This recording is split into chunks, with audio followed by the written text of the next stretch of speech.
Hello दोस्तों, welcome to the movie diaries.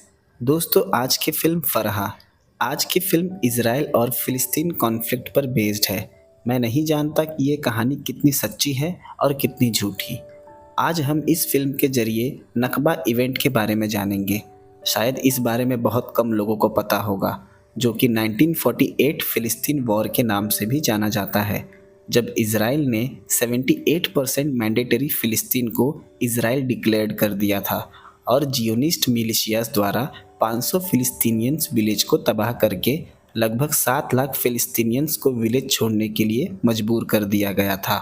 दोस्तों, मैं नहीं जानता कि ये कहानी कितनी सच्ची है और ये इवेंट कितना सच्चा है।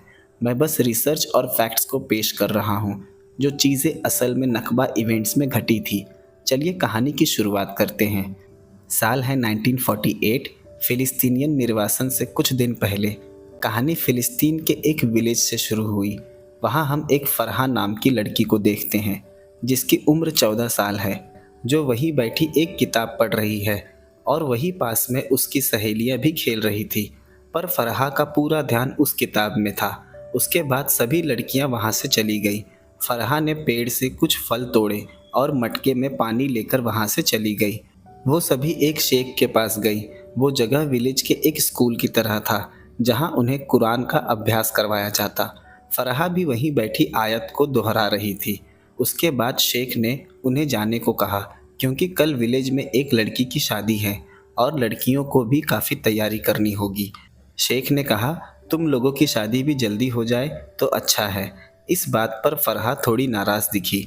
उसने कहा कि इस विलेज में लड़कियों के लिए भी एक स्कूल होना चाहिए, जैसे कि लड़कों के लिए है, ताकि उन्हें अच्छी शिक्षा मिल सके। शेख ने उसका कोई जवाब नहीं दिया। शायद फरहा ने इसका जिक्र पहले भी किया है। फरहा जैसे ही वहाँ से बाहर आई, उसने देखा उसकी एक दोस्त फरीदा शहर से वेडिंग अटेंड करके आई है। फरीदा और फरहा दोनों बचपन के दोस्त हैं, पर कुछ साल पहले ही फरीदा के माता पिता शहर शिफ्ट हो गए थे और अब फरीदा शहर के स्कूल में ही अपनी पढ़ाई करती है। फरहा भी उसकी तरह शहर जाकर पढ़ना चाहती है, पर उसके पिता इस बात की इजाज़त नहीं देते। पर फरीदा को इस विलेज में जो सुकून मिलता है, वो शहर में नहीं मिलता। यहाँ पेड़ पौधे, हरियाली, झरने, पशु पक्षी हैं, जो कि शहरों में देखने नहीं मिलते। फरहा ने कहा, तुम बेवकूफ़ हो, खुद को खुश नसीब मानो जो शहर में पढ़ाई करने का मौका मिला। तभी उन्होंने देखा अंग्रेज विलेज छोड़कर जा रहे हैं, पर इस तरह अचानक से उनका यहाँ से जाना फरीदा और फरहा को कुछ समझ नहीं आया। दोस्तों, जैसा कि हम जानते हैं, 1920 से लेकर 1948 तक फ़िलिस्तीन ब्रिटिश अंडर रूल था, जिसे मैंडेटरी फ़िलिस्तीन कहा जाता है। बिल्कुल उसी तरह जैसे भारत ब्रिटिश इंडिया बन गया था। वहाँ बच्चे काफ़ी खुश थे कि अंग्रेज उनके विलेज से जा रहे हैं। उसी दिन फरहा के घर उसके अंकल आए थे। उन्होंने फरहा के पिता से बात की। फरहा के पिता उस विलेज के मेयर यानी कि चीफ थे। उसी वक्त फरहा वहाँ चाय लेकर आ गई। उसके अंकल शहर में ही पत्नी बच्चों के साथ रहते हैं। साल में 3 से 4 बार विलेज आना होता है। उसके पिता ने कहा, फरहा अब बड़ी हो चुकी है, जल्द ही इसकी शादी करवानी होगी। पर अंकल ने कहा, फरहा अभी काफ़ी यंग है। वहाँ फरहा ने अपने पिता से जिक्र किया कि अगले हफ्ते स्कूल रजिस्ट्रेशन बंद हो जाएगी, पर पिता ने मना कर दिया कि मैं तुम्हें पढ़ने शहर नहीं भेज सकता। फरहा के पिता काफ़ी संवेदनशील व्यक्ति थे। उन्होंने कभी भी उससे चिल्लाकर या गुस्से में बात नहीं की। फरहा की माँ के गुजरने के बाद उन्होंने दूसरी शादी कर ली थी और उसके पिता ने ही फरहा का पूरा ख्याल रखा, जो कि उसके पिता को अपनी जान से भी ज़्यादा प्यारी थी। शाम अब उनके अंकल शहर जाने को थे, क्योंकि विलेज की सड़कें खराब थी, तो अंधेरा होने से पहले ही उन्हें यहाँ से निकलना था। जाते वक्त उसके अंकल ने फरहा के पिता को समझाया कि उन्हें फरहा की बात पर ध्यान देना चाहिए। अगर वो शहर जाकर पढ़ना चाहती है तो इसमें गलत क्या है। पर पिता शादी करवाने की बात पर ही अड़े थे, क्योंकि इन दिनों फरहा काफ़ी ज़िद्दी होती जा रही है। फरहा की सौतेली माँ भी उसके अंकल के साथ शहर जा रही है, क्योंकि फरहा की दादी शहर में ही है और वो बीमार थी। फरहा के अंकल और माँ ने उसे अलविदा कहा और वहाँ से चले गए। अब तक उस विलेज में सब कुछ ठीक चल रहा था। किसी तरह वो रात भी गुजर गई। सुबह फरहा कमरे में लेटी किताब पढ़ रही है। तभी उसने बाहर से आती आवाज़ को सुना। बाहर उसके पिता शेख से बात कर रहे थे, जहां फरहा पढ़ने जाती है। उसके पिता उसे शहर भेजने की सोच रहे हैं, पर इस मसले में वो शेख की राय चाहते हैं। लेकिन इस बात से शेख खुश नहीं। उसने कहा, अब उसे और क्या सीखने की ज़रूरत है। ये सुनते ही फरहा गुस्से से बाहर आई। उनसे कहा, जियोग्राफी, हिस्ट्री, मैथ, इंग्लिश ये सब मुझे सीखना है। पिता के कहने पर वो वहाँ से चली गई। तभी दरवाजे पर एक दस्तक हुई। फरहा ने दरवाज़ा खोला तो सामने एक लड़का था। उसका नाम नासिर है। फरहा और उसके पिता के लिए उसकी माँ ने खाना भेजा था। वो उसे काफ़ी पसंद करता है। फरहा ने गुस्से में दरवाज़ा बंद कर दिया। नासिर पड़ोस में ही रहता है। आज उसकी सहेली की शादी का दिन था। फरहा और फरीदा काफ़ी खुश थे। तभी फरहा ने जाते वक्त अपने पिता को नासिर की बगल में बैठा हुआ देखा। शायद उसके पिता उसकी शादी नासिर से ही करवाना चाहते हैं, क्योंकि नासिर उसके अंकल का बेटा है। रिश्ते में वो फरहा का चचेरा भाई लगेगा। इस बात से वो खुश नहीं थी। जब फरहा घर पहुंची तो उसने अपने पिता से इस बारे में बात की। उसके पिता ने कहा, तुम्हारी शादी नासिर से ही होगी। फरहा ने साफ साफ कह दिया, मुझे शादी नहीं करनी। उसके पिता इस बात से काफ़ी नाराज़ हुए, क्योंकि वो उनकी बातों के विरुद्ध जा रही थी। तभी उसके पिता ने उसे अपनी जेब से एक पेपर निकाल कर दिखाया, जिसे देख फरहा खुश हो गई। ये उसका स्कूल रजिस्ट्रेशन पेपर था। उसके पिता उसे शहर भेजने के लिए मान गए थे। फरहा उनकी इकलौती संतान थी, तो वो उसकी बात को टाल नहीं सकते थे। वो खुशी से छत पर चढ़ गई और ज़ोर ज़ोर से अपने पिता का नाम चिल्लाने लगी कि उसके पिता इस दुनिया के सबसे अच्छे पिता हैं। तभी उसके दरवाजे पर कुछ लोग आ गए। ये फ़िलिस्तीन मिलिशिया के लोग थे। शाम सूरज ढल चुका था। फरहा काफ़ी खुश बैठी शहर जाकर पढ़ाई करने के सपने सजा रही थी। एक कमरे में फरहा के पिता और फ़िलिस्तीन सोल्जर्स की बातचीत चल रही थी।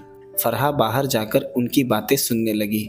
यहाँ पता चला कि इज़राइल ने साउथ के विलेजेस से फ़िलिस्तीनियंस को डिस्प्लेस्ड कर दिया है।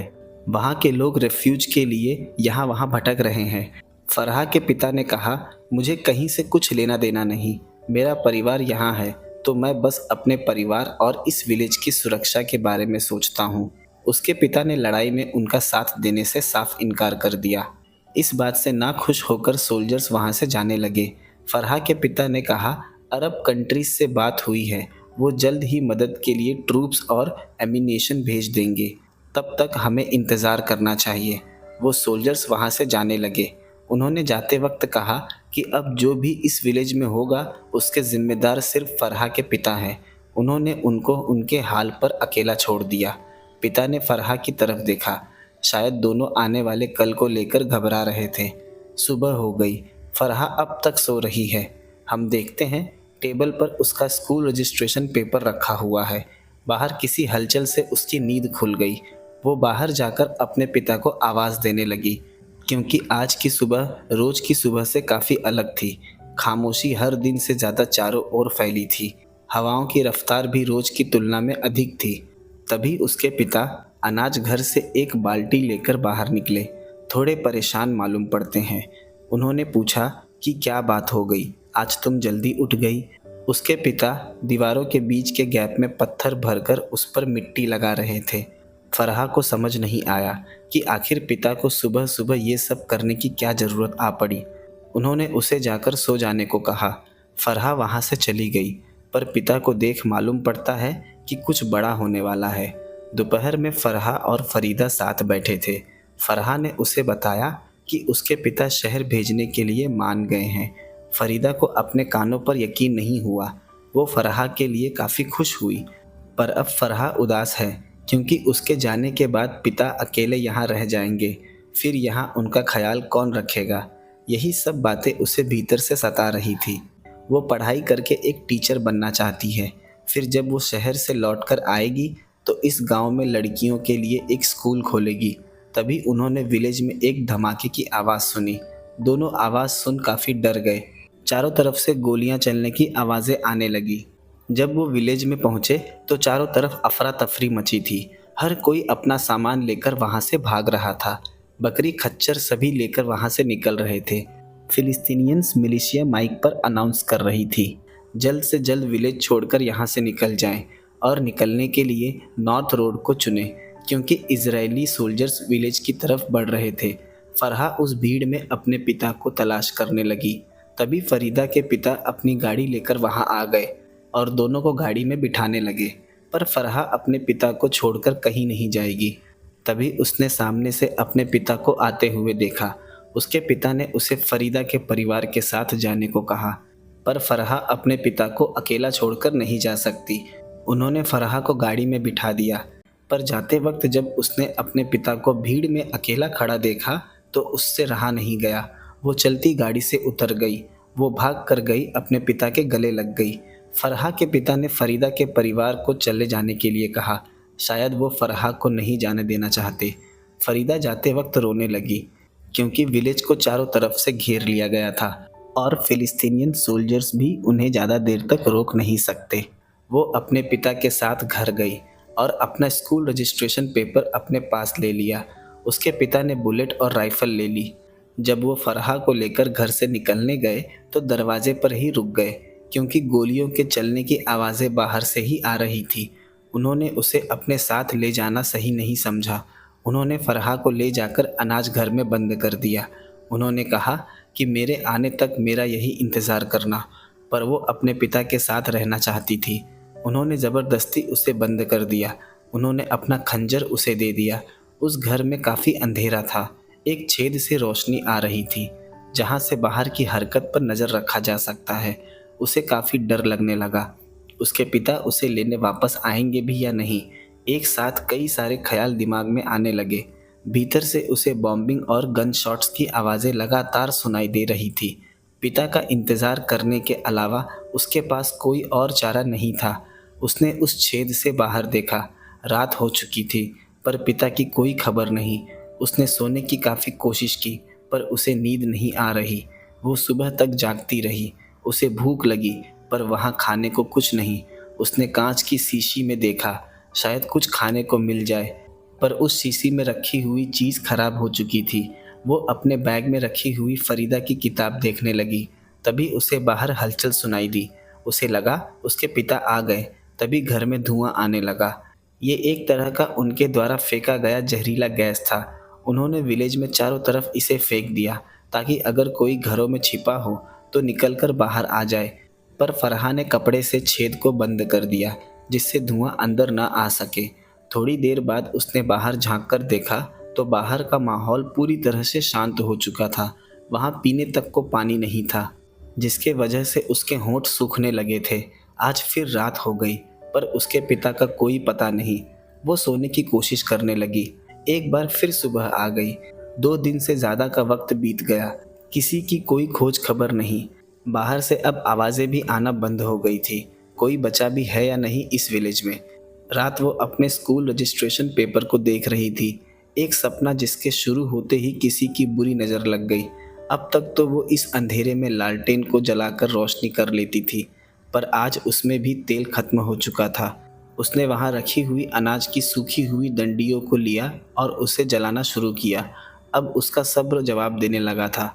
वो गुस्से में जाकर दरवाज़ा खोलने लगी, पर दरवाज़ा बाहर से बंद था और दरवाज़ा भी काफ़ी मजबूत था। वो अपने पिता के दिए गए खंजर से दरवाज़ा खोलने की कोशिश करने लगी, पर यहाँ भी नाकामी हाथ लगी। सुबह उसने बाहर किसी महिला के चीखने की आवाज़ सुनी। जब उसने छेद से देखा तो एक परिवार था।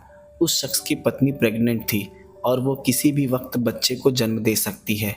उनके साथ 2 छोटी बेटियां भी थी। फरहा दरवाजे के नीचे से उन्हें देखने लगी। उस महिला ने वही एक बच्चे को जन्म दिया। फरहा ये सब दरवाजे से देख रही थी। उसके बाद वो अपनी पत्नी और बच्चियों को घर के भीतर ले गया। तभी फरहा ने उस शख्स को आवाज़ दी। वो बाहर आया। उसने छेद से उस शख्स को सारी बात बताई कि उसके पिता उसे यहाँ छोड़कर चले गए। उसने शख्स को दरवाज़ा खोलने को कहा। उसने दरवाज़ा तोड़ने की कोशिश की। तभी बाहर से एक अनाउंसमेंट हुई कि अपने घरों को छोड़कर इस विलेज से निकल जाओ वरना मारे जाओगे। वो शख्स उसे छोड़कर अपनी पत्नी और बच्चों के पास चला गया। उसकी पत्नी, दोनों बेटियां और बच्चे को लेकर छत पर चली गई। वो शख्स अकेले बाहर जाने लगा ताकि वो इस घर की तलाशी न करे, पर इजरायली सोल्जर्स ने उसे पकड़ लिया। उनके साथ एक फ़िलिस्तीनी इन्फॉर्मेंट भी था। जिसे उन्होंने अरेस्ट किया हुआ था। उस शख्स ने बताया कि मैं दूसरे विलेज से हूँ और फाइटर नहीं हूँ। पर उस इजरायली ऑफिसर को लगता है इस शख्स ने इस घर में हथियार छिपा रखे हैं। उस इन्फॉर्मेंट ने उस ऑफिसर को मना किया कि यहाँ तुम्हें कुछ नहीं मिलेगा, पर उसने सुना नहीं और अपने आदमियों को लेकर अंदर चला गया। उनके साथ एक महिला सोल्जर भी थी। फरहा ये सब अंदर से देख रही है। अब उसे भी डर लगने लगा। उस शख्स ने अपना नाम सलेह बताया। वो बस पानी पीने इस घर में आया था। पर उस ऑफिसर को यकीन नहीं। उसे लगता है यहाँ जरूर हथियार छिपाए गए हैं। पर इन्फॉर्मेंट को पता था कि सलेह सच कह रहा है। उसने सारे घर को सर्च करवाया और पत्नी को पकड़कर बाहर ले आए। बच्चे अभी भी छत पर छिपे थे। वो महिला ऑफिसर उसकी पत्नी की तलाशी लेने लगी। एक तरह से वो उन्हें परेशान कर रहे थे। उन्हें पता चल गया कि वो प्रेग्नेंट थी, पर बच्चा कहाँ है उन्हें पता नहीं। वो ऑफिसर उसकी पत्नी को मारने जा रहा था, पर उस इन्फॉर्मेंट ने रोक लिया। तभी छत से बच्चे के रोने की आवाज़ आई। सोल्जर्स उन बच्चों को पकड़ कर ले आए। उसकी माँ चिल्लाने लगी क्योंकि उन तक सब ठीक था, लेकिन वो अभी छोटे बच्चे हैं। सलेह ने कहा, यहाँ मैं पुरुष हूँ, मुझे मार दो, पर मेरी पत्नी और बच्चे को जाने दो। उस कमांडर ने कहा, उसने इतना बड़ा राज उनसे छिपाया, इसकी सज़ा तो उसके पूरे परिवार को मिलेगी। उन्होंने परिवार को दीवार के पास खड़ा किया। ये देख फरहा की आंखें नम हो गई क्योंकि उसे पता था कि आगे क्या होने वाला है। उसके बाद दोनों सोल्जर्स ने उनकी तरफ निशाना लगाकर पूरे परिवार को शूट कर दिया। इन्फॉर्मेंट ने उन्हें रोकने की कोशिश की क्योंकि वो अभी सिर्फ बच्चे हैं, पर उस कमांडर ने उसकी नहीं सुनी और पूरा परिवार एक झटके में मौत की नींद सो गया। फरहा उस मंजर को देख नहीं पाई क्योंकि वो काफ़ी खौफनाक था। ये देख वो इन्फॉर्मेंट भी काफ़ी टूट गया और उल्टियाँ करने लगा। कमांडर अपने साथियों के साथ लाशों को ठिकाने लगाने लगा। वो काम में बिजी थे। तभी वो इन्फॉर्मेंट दरवाजे पर आया और धीरे से फरहा का नाम लिया। वो शख्स फरहा और उसके पिता को अच्छी तरह से जानता है। शायद उसके पिता ने ही उसे बताया था कि फरहा वहाँ बंद है। उसके बाद वो शख्स वहाँ से जाने लगा। हम देखते हैं वो छोटा बच्चा अभी भी जिंदा है, जिसने अभी जन्म लिया था। कमांडर ने अपने एक सोल्जर से कहा कि इस बच्चे को भी मार दो।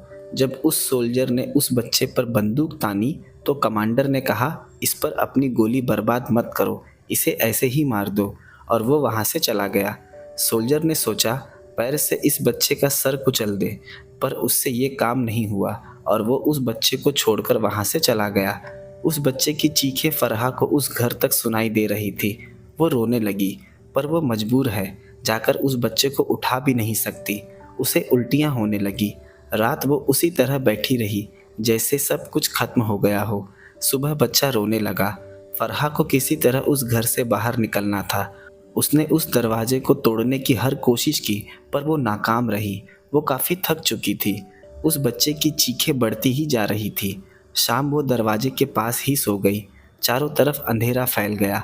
बच्चे की चीखें भी सुनाई देनी बंद हो गई। उसे याद आया कि जिस दिन वो इस घर में आई थी तो एक अनाज की बोरी में उसे एक रिवॉल्वर मिली थी। उसने उस रिवॉल्वर में बुलेट लगाकर कई बार दरवाजे पर फायर किया, जिससे दरवाज़ा खुल गया। बाहर आते ही पहले उसने पानी पीकर अपनी प्यास बुझाई। जब वो उस बच्चे के पास गई तो देखा उसने दम तोड़ दिया था। ये देख उसे बहुत दुख हुआ। वो चलते चलते घर से बाहर आई। बाहर एक अजीब सी खामोशी फैली थी। आकाश में पंछी भी नज़र नहीं आ रहे। वो विलेज के झरने के पास आ गई और उसके नीचे खड़ी हो गई। हम देखते हैं शाम हो गई। वो शाम उसी झूले पर बैठी है जहाँ वो अपनी दोस्त फरीदा के साथ खेला करती थी। पर आज का दिन उस दिन से बहुत अलग है। उसने किताब से उस नोट को फाड़ लिया था जो फरीदा ने लिखा था, to my dearest friend Farha. उस ढलते सूरज की तरफ फरहा धीरे धीरे रास्ते पर आगे बढ़ने लगी, क्योंकि अब इस विलेज में भी उसका कुछ नहीं बचा, तो वो यहाँ रुककर क्या करे। उसकी चाल से पता चलता है कि भीतर का इंसान अब मर चुका है। कहानी इसी भावुक दृश्य के साथ ख़त्म हो गई। दोस्तों, आगे मैं जो भी जानकारी देने जा रहा हूँ वो सारी बातें फैक्ट और रिसर्च डेटा पर बेस्ड है। मेरी खुद से बनी बनाई कोई भी बात इसमें नहीं है। मेरी बात सच भी हो सकती है और झूठ भी। अगर आप भी इन चीज़ों को सर्च करोगे तो ये आपको आसानी से मिल जाएगी। और ये फिल्म ना तो इसराइल में बनी है और ना ही फ़िलिस्तीन में। इस फिल्म को जॉर्डन में बनाया गया है। नकबा इवेंट एक तरह से फिलिस्तीनियों के society, culture, identity, political rights का विनाश था। नकबा शब्द का उपयोग 1948 की दोनों घटनाओं के साथ जोड़ा जाता है और साथ ही साथ फिलिस्तीनी क्षेत्र वेस्ट बैंक और गजा स्ट्रिप पर चल रहे कब्जे का वर्णन करने के लिए किया जाता है। 1947 से 1949 के फिलिस्तीन युद्ध के दौरान लगभग 400 फिलिस्तीनी अरब कस्बों और गांवों को उजाड़ दिया गया था, जिनमें से अधिकांश को पूरी तरह से नष्ट कर दिया गया और रहने लायक नहीं छोड़ा गया। आज ये सभी स्थान इज़राइल में हैं। कई स्थानों को यहूदी अप्रवासियों द्वारा फिर से आबाद किया गया। उनके स्थानों के नामों को हिब्रू स्थानों के नामों से बदल दिया गया। 1948 में फिलिस्तीन के लिए विभाजन योजना के बाद 7 लाख से अधिक फिलिस्तीनी अपने घरों से भाग गए, या 1948 के फिलिस्तीन युद्ध के दौरान जियोनिस्ट मिलिशियास द्वारा निष्कासित कर दिए गए। निष्कासन और पलायन फिलिस्तीनी समाज के बेदखली और विस्थापन का एक केंद्रीय घटक था, जिसे नकबा के नाम से जाना जाता है। 400 से 600 के बीच फिलिस्तीनी गांव नष्ट कर दिए गए। बायोलॉजिकल वॉरफेयर प्रोग्राम के दौरान गांव के कुओं में जहर भर दिया गया और फिलिस्तीनी शरणार्थियों को वापस लौटने से रोकने के लिए संपत्तियां लूट ली गई। अन्य साइटें फिलिस्तीनी स्थानों के नामों के हेब्राइजेशन के अधीन कर दी गई। ये गतिविधियां आवश्यक रूप से वर्ष 1948 तक ही सीमित नहीं थी। अब फिलिस्तीन का वजूद सिर्फ वेस्ट बैंक और गजा स्ट्रिप में ही बचा है। इज़राइल की पूरी कोशिश होगी कि आने वाले कुछ सालों में उसे भी द ग्रेट इज़राइल में बदल दिया जाए। 1948 में इज़राइल को खड़ा करने वाले कोई और नहीं, अमेरिका और यूके ही थे। पहले तो कई सालों तक ब्रिटिशर्स ने मिडिल ईस्ट कंट्रीज़ पर राज किया, फिर उसे टुकड़ों टुकड़ों में बांटा। ओटोमन एम्पायर के विभाजन के बारे में तो आप सभी जानते होंगे। वही डिवाइड और रूल वाला एजेंडा। बिना अमेरिका की मदद के इज़राइल मिडिल ईस्ट में एक दिन भी नहीं टिक पाता। अमेरिका ने जानबूझकर इज़राइल को ताकतवर बनाया ताकि मिडिल ईस्ट में अपना दबदबा कायम रख सके। 2018 से 2022 तक इज़राइल ने 2 देशों से $2.7 बिलियन के हथियार इंपोर्ट किए। 2 देश अमेरिका और जर्मनी हैं, जिसमें से $2.1 बिलियन के हथियार तो अकेले अमेरिका ने इज़राइल को बेचे थे। बाकी बचे हुए $546 मिलियन के हथियार उन्होंने जर्मनी से इंपोर्ट किए थे।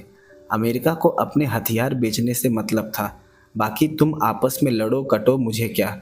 इज़राइल और भी देशों से वेपन इंपोर्ट करता है, जैसे यूके, इटली, कनाडा और जर्मनी पर 92% हथियार वो यूएसए से इंपोर्ट करता है। हथियारों के बिजनेस को और डिटेल्ड में समझना है तो आप मेरी वॉर डॉग्स एक्सप्लेनेशन देख सकते हैं। दोस्तों, वीडियो पसंद आई हो तो वीडियो को लाइक, शेयर और चैनल को सब्सक्राइब जरूर कर दें। मिलते हैं अगले वीडियो में एक नए एक्सप्लेनेशन के साथ।